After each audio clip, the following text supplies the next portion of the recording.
you, Joel? I'm good. How are you? I am doing fine. So I remember when Alabama lost to Ole Miss, everyone's wondering, well, it's not the same anymore. Nick Saban's watched Florida State have its day, and he's watched other programs now come up and be just as stout nationally, and now look at them. Are they the best team in the country, or are you still a Clemson guy at that front? Well, I think that Clemson has earned the top spot in the country. I think that we've gotten away from in the last year and a half, and it's a bit disappointing because, as a former player, I think that everything should be earned on the field, and we've gotten away from the terms deserved and earned, and we've gone towards just best. And people start throwing in, well, they're talented, and this recruiting ranking said they were been the top team in the last 6 years. And so I'd like to still stay with deserved, and earned. And Clemson has earned at this point the top billing in America because they've been the best team on the field. I still can't, I can't sit there and say, well, Alabama didn't lose to a 3-loss Ole Miss team at home because that game actually took place. Right. That being said, Alabama is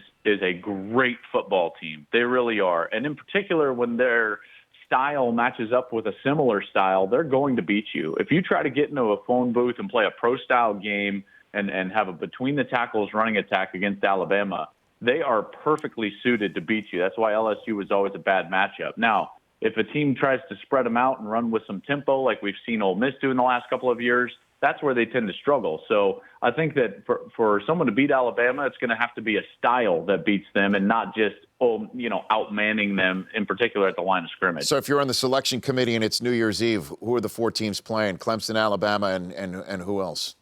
Ohio State and Baylor at this point. And I know Oklahoma State's made a strong case and has a better win than Baylor does. But Baylor's been so dominant over their competition. I've seen them a couple of times, and doing it with a backup quarterback last week, would put them into that mix for me. And Ohio State, I still think Ohio State has the potential to be the best team out there because they can play both styles. Where Alabama really fits one billing and they're great in a phone booth, I think Ohio State, which is why they won the matchup a year ago, Ohio State really can mold and shift to whatever they need to be in order to get a win. And with JT Barrett at quarterback, they're just, miles different than what they were at the beginning of the season. And with him coming back in the lineup now after the suspension, I think Ohio State would deserve to be in there as well. So I'm going to pound the table for Notre Dame, and don't check my temperature, Chris. I'm fine. I'm feeling fine. I'm not feverish. I was going to say, okay? Wait, what? This is strange. I don't know what to do with myself. It's here. okay, Joel.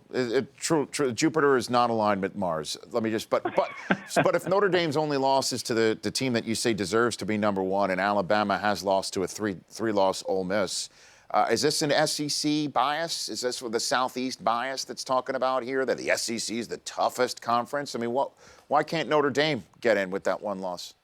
Well, there's no question that what you're suggesting is real. That perception and that bias exists. There's no doubt about it. And Alabama is the greatest beneficiary of that than any other program in that conference. I'll just go back to history because it's not just an opinion. History suggests that this is true. Mm-hmm. After they went undefeated and beat Texas for a national championship, which was a phenomenal year. There's no question about it. Had a Heisman Trophy winner in Mark Ingram. Ever since then, they've gotten the benefit of the doubt to such a degree that it has shifted the landscape in college football.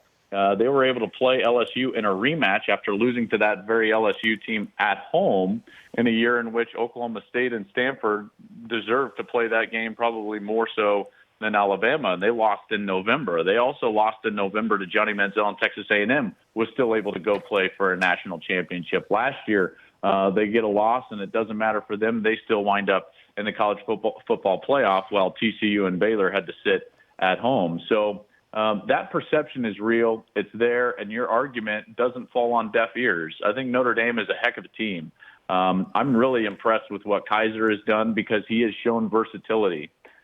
You look at the Temple game, he runs for 140-plus yards versus Temple. And then this week, when they weren't able to run it very well, he throws for 5 touchdowns and a rating of 220 against Pitt. Yeah. So they're sitting there with a home game this week against Wake Forest. They're home against Boston College before traveling to Stanford. And they're going to make some noise in this whole deal. There's no question about that.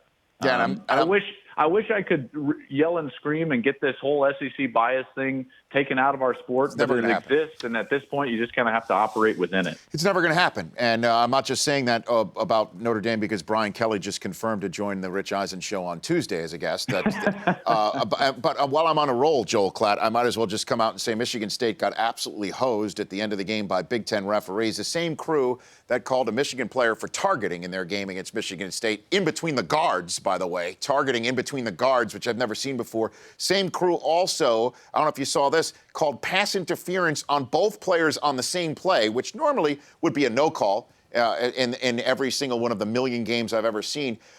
Is college football officiating at its lowest point, Joel, or are we just living in a world of vines where we're seeing everything right now in the palm of our hands in real time? That's a great point. I think it's both. I think it's something where the officiating in college football is so fragmented as far as how they're educating these officials, the rules by which they're emphasizing, the mechanics that they're teaching. You know, every conference basically runs their own officiating crews. And so what the Big 12 is doing is a little different than what the Pac-12 is doing, than what the Big 10 is doing. And yet they're all trying to officiate the exact same rule book. So it doesn't make much sense at all of how they're doing it. Now, I will comment really quickly on that play. Sure. And while I agree with you that I didn't feel like the receiver for Nebraska reestablished himself quick enough, I understand that. The replay official, by rule, cannot get involved in that ruling. What were they doing? Because once contact was deemed to be made by the official on the field, which contact was deemed to be made, now the official in the replay booth, his hands are completely tied because he cannot say it's in the rule book. You cannot review whether a player was out of bounds and came back in if he was deemed to be contacted. Exactly. The whole thing made no sense, and it just drives me absolutely crazy because there are serious ramifications to that. Although, you know, I was extremely gleeful being a Michigan guy because that has now opened the door. Well, no, it's opened the door to Michigan having a shot if they win out to going into the game against Ohio State with a shot to maybe go play Iowa for the Big Ten championship. That has now flat out opened the door. And it's, you know, we don't know. Obviously, Nebraska could have had another opportunity. They were just going down the field at will at the end of that game. So yeah, I mean, I'm with you. You're between a rock and a hard spot because that win was so good for Michigan, and yet it really was. It just felt bad, didn't it? I mean, but so did our loss. So did our loss to Michigan State too, Joel. You know what I mean? That was a bizarre ending. I didn't think Michigan deserved either. But that was the fates of the football gods. Although you could say that. I mean, when these four guys got together. And, you know, these four Big Ten refs got together, I thought it was like that State Farm commercial, that they had no idea what was going on, and they're going to break the huddle confidently, and they're going to say something. You know, I had no idea what was going on there, Joel. Absolutely right. I will tell you that officiating is really bad. Think about it this way. Last year, the Big 12 used 8 officials. Everyone else used 7. How is that possible in a sport that makes this much money and should be so much more cohesive? Now all of them use 8 officials, and they're trying to learn the mechanics. I really think that we need to do something in college football where the entire national core of officials are brought under one umbrella and one mechanics, and they can be much better moving forward. But think about it this way. The white hats in the NFL aren't even full-time guys. You know, Mike Pereira has been screaming from a mountaintop that the white hat referee in the NFL should be a full-time employee where that's all he does is he does rules and then he educates his crew, and then he thinks that the NFL would be so much better as far as officiating goes if that happens. And I think the same should be done in college football as well. Where are you and Gus this week, Joel? We are in Stanford. We've got Stanford and Oregon. Stanford with a chance to win their 3rd division title in 4 years in a division that everyone thinks Oregon has just owned. There's quiet Stanford owning that division with their fierce offensive line. And one of your Heisman hopefuls that's there too, right? Christian McCaffrey, boy, he has been good. He has been very good. I told you about him way back at the beginning of the season, if I remember correctly. I know. And you dropped he can play, man. And you dropped Fournette off your list too, Joel, right? Well, at this point, The yeah, top I three. wouldn't be surprised if he winds up in New York. But, man, you can't rush for 31 yards and win the Heisman Trophy in the biggest game of the season. So you think he lost it Saturday?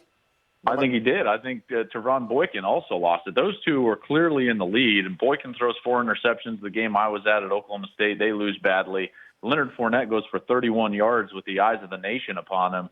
They might get back to New York, but at this point, when you're talking about the best player in college football, you got to show up at those biggest times. This was only that Big 12 game, Rich. That was only the second time in Big 12 history that 2 8-0 teams had ever faced off against one another. The last was Texas and Texas Tech. Remember that great Michael Crabtree game late at Texas Tech with Mike Leach? So when you're in games like that, when you're playing Alabama LSU under that spotlight, when you're playing an 8-0 matchup in the Big 12, you have to show up in order to win a Heisman Trophy. You can't go run off and hide in that game and then show back up in New York and make an argument that you should be holding the trophy. Joel, thanks for the time. Come back on Michigan-Ohio State week so you can hold my hand and tell me everything's going to be okay. Okay, Joel? Well, let's hope that Ohio State beats Michigan State, and then that game means that it's for the Big Ten East Division. I think that's going to happen. I think that'll happen. Wait a minute. Penn State and Michigan play next weekend. Yeah. Well, Relax, Chris. Penn State, come on. Yeah, Chris, just spend the rest of the show canceling your flights to go to it. Okay. Thank you, Joel. Appreciate it. You got it, bud. You got it. At Joel Klatt. The Rich Eisen Show, weekdays at noon Eastern. On Audience.